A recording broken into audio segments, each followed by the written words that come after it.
Rabbana anzilna munzalan mubarakan wa anta khairul munzilin amma ba'du. Alhamdulillah, puja dan puji syukur atas kehadirat Allah Subhanahu wa taala, limpahan rahmat, karunia hidayah dan inayahnya, sehingga alhamdulillah di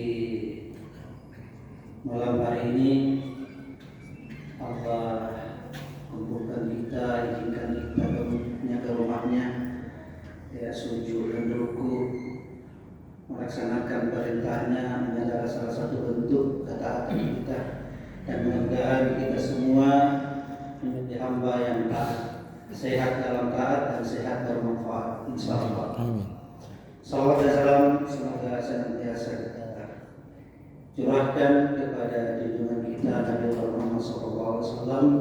Semoga dengan salawat kita, insyaallah kelak Rasulullah memberikan salam kepada kita semua, dan semoga Rasulullah berkenan dan kita bisa satu surga bersama dengan Rasulullah SAW. Amin Allahumma amin. Sebelumnya saya minta maaf karena bajunya seperti ini. Lagi santai tadi sama beliau, direkturnya beliau subuh, tiba-tiba ada ide untuk mengisi. Iya, sudah beberapa kali sebenarnya beliau meminta saya untuk bisa sholat subuh dan mengisi di masjid beliau subuh. Ya, tapi karena kesibukan di luar, kepada Allah, alhamdulillah hari ini Allah Subhanahu wa taala baru mengizinkan. Ya, walaupun di tanggal 1 September kemarin ada kegiatan UMKM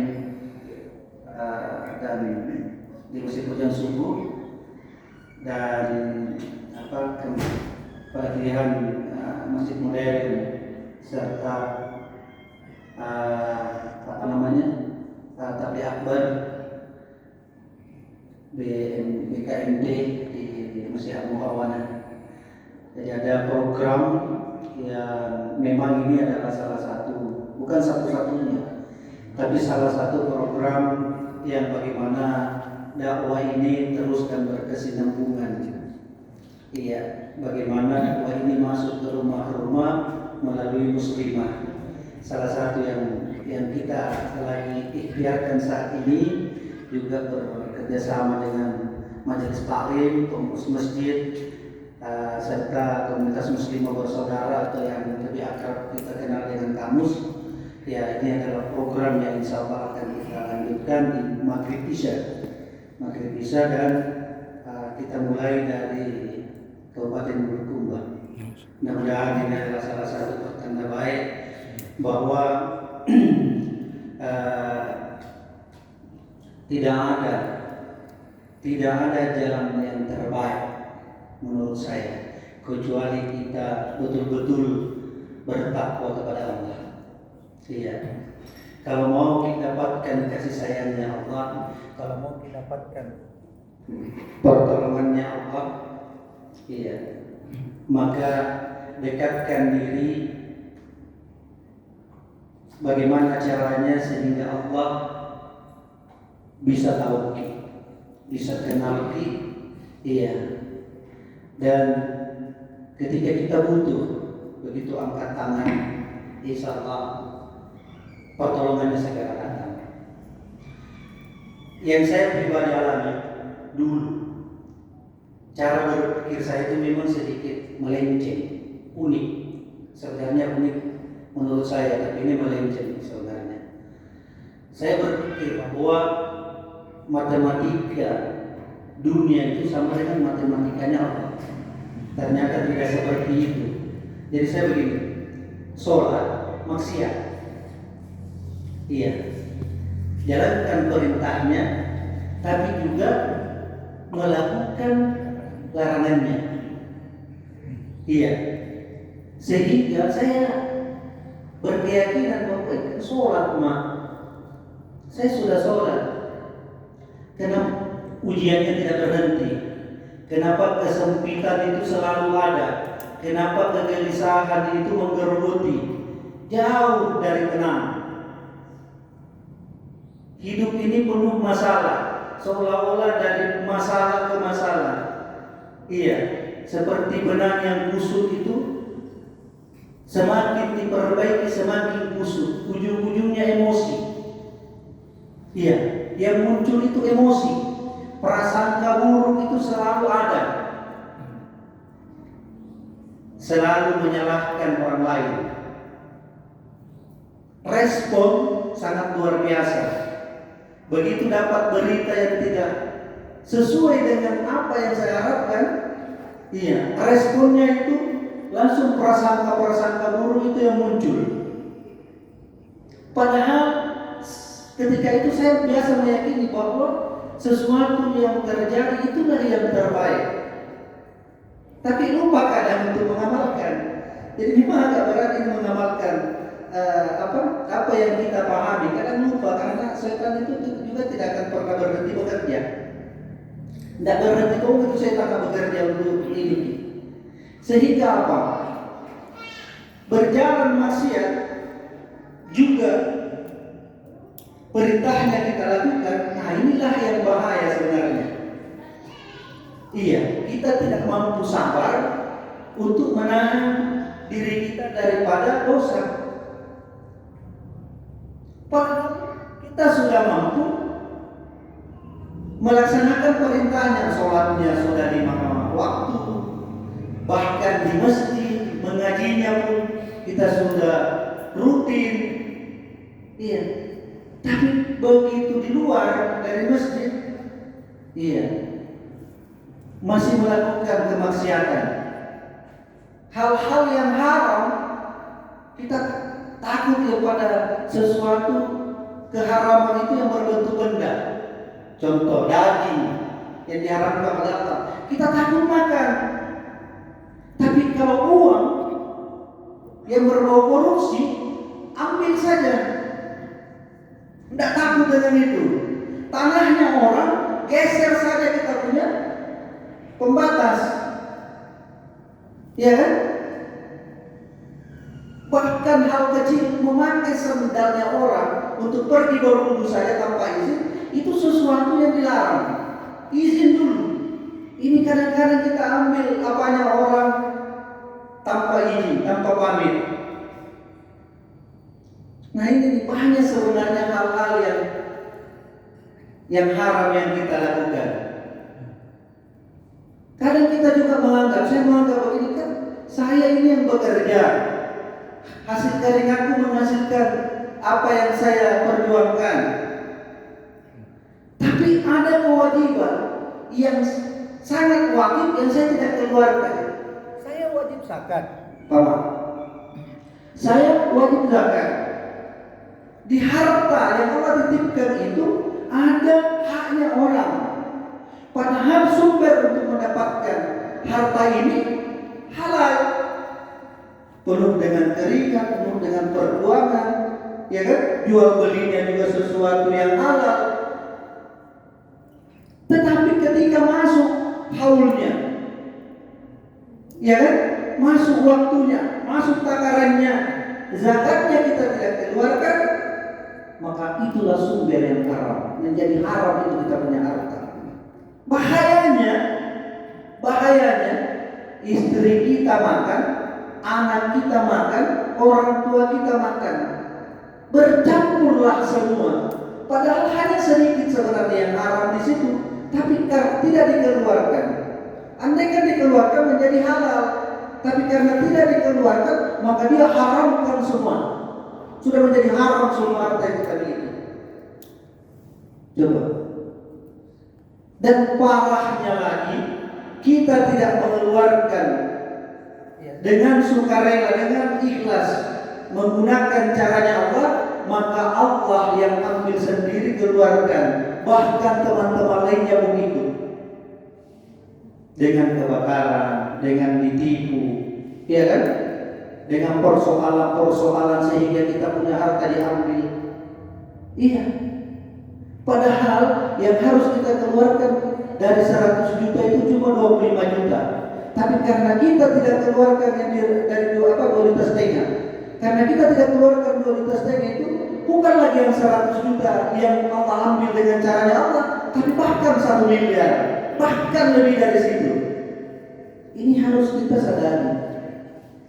Iya, padahal kita sudah sholat, mengaku sudah ahli masjid, ahli Quran, tapi Qurannya dibaca saja, tapi namun tidak dipahami, apalagi mau diamalkan. Datanglah cobaan ujian itu berupa PHK, penyakit, hutang, dan keluarga. Saya yakin yang hadir ini di dalam masjid ini maupun yang menonton, tidak ada yang terlepas daripada 3 ini ujian. PHK salah satunya itu penyakit, salah 2-nya itu hutang atau ekonomi, salah 3-nya itu keluarga.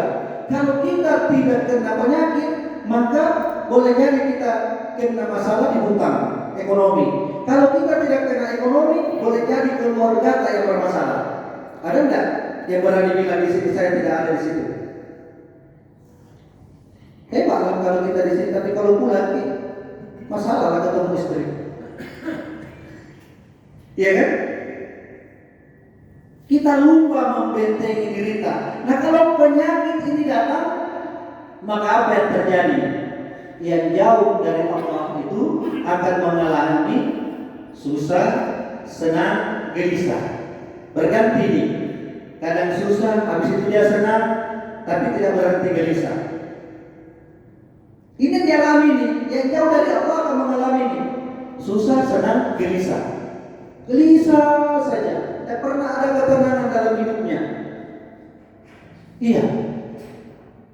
Tapi kalau kita dekat dengan Allah, kita bentengi diri kita dengan tijarat Allah talura, ya, maka insya Allah susah, senang, stabil, tidak gelisah, stabil, biasa-biasa saja, ketenangan. Di mana ayatnya? Surat Fatir ayat 29. A'udzubillahi minasyaitonirrajim. Bismillahirrahmanirrahim. Innal ladzina yatluna kitaballah wa aqamus shalah wa anfaqu mimma razaqna sirran wa alaniyatan yarjuna tijaratan lan tabur. Sesungguhnya orang-orang yang selalu membaca kitab Allah, Al-Quran, dan mendirikan sholat dan menafkahkan. Ya, kalau menafkahkan ini dia siswa, zakat, infak, sedekah, wakaf. Ya, sebagian dari rezeki yang kami anugerahkan. Coba. Jadi sebagian daripada rezeki yang Allah kasih itu wajib untuk kita belanjakan di jalan Allah. Ini ayatnya ini. Kalau kita mau dapat ketenangannya kepada mereka dengan diam-diam atau terang-terangan. Jadi boleh mau terang-terangan, mau sembunyi-sembunyi, terserah. Yang penting ikhlas. Iya. Yang parah itu kalau kita terang-terangan tidak bersedekah, tidak memulai ikhlas. Iya kan? Nah, mereka itu adalah yang mengharapkan perniagaan yang tidak akan pernah merugi. Jadi kalau kita berbisnis sama Allah, Bapak Ibu kan itu di atas. Ya, kalau kita berbisnis sama Allah, maka insya Allah tidak akan pernah merugi. Kalau kita tidak dapat keuntungannya di dunia, saya yakin insya Allah akan kita dapatkan keuntungannya di akhirat. Karena Allah itu ada satu hal yang Allah tidak bisa lakukan, ingkar akan janjinya. Itu hal yang Allah tidak akan pernah lakukan, tidak akan pernah ingkar dengan janjinya. Makanya Al-Quran ini menjadi pedoman hidup kita. Kalau kita hakul meyakini Al-Quran, maka yakin kita akan berada di jalur ketenangan. Tapi kalau ada ART yang kita jadi patokan, maka itulah pengurus masjid bertengkar. Ya. Saling curiga, ya dong? Masing-masing punya pendapat yang dipertahankan. Jadi bentengi diri kita, keluarga kita, backup bisnis kita, backup pekerjaan kita. Dengan apa? Ini tadi tijaratan lan tabur. Ini Allah yang bilang. 3 poinnya di situ. Baca Al-Quran, sholat. Nah ini sholatnya juga perlu digarisbawahi. Sholat sesuai dengan ketentuannya Allah, bukan mau-mau. Iya kan? Sholat itu kan sudah ditentukan waktunya. Dan Allah perintahkan kita ruku bersama dengan orang-orang ruku. Ini perintahnya berjamaah di masjid, berjamaah di rumahnya Allah. Jadi masjid itu bukan tentang fisik. Masjid itu bukan tentang fisik, tapi tentang fungsi. Ketika kita fokus pemahaman kalau masjid itu adalah fisik, ya, maka yang kita utamakan adalah ornamennya, bukan fungsinya. Iya, bangun masjid mewah, besar-besar, ornamen banyak, mewah-mewah di dalam. Tapi parahnya kalau hanya namanya perjuangan subuh, tapi yang sholat subuh imamnya sama 2 makmum. Perjuangan subuh beda. Tapi bangunnya dari jam 7 kesiangan. Tak tahu di perjuangan subuh perjuangan duha. Iya. Sehingga apa? Kalau hari ini ada masalah yang menimpa, boleh jadi itu adalah ujian dan boleh jadi itu adalah azab. Kalau panjang, lama dan menjauhkan kita dari Allah, maka itu adalah azab. Kalau waktunya singkat dan kita lebih dekat sama Allah dengan ujian itu, masalah itu, maka itu adalah sebuah ujian. Berarti Allah mau kita naik level, naik tingkatan. Iya.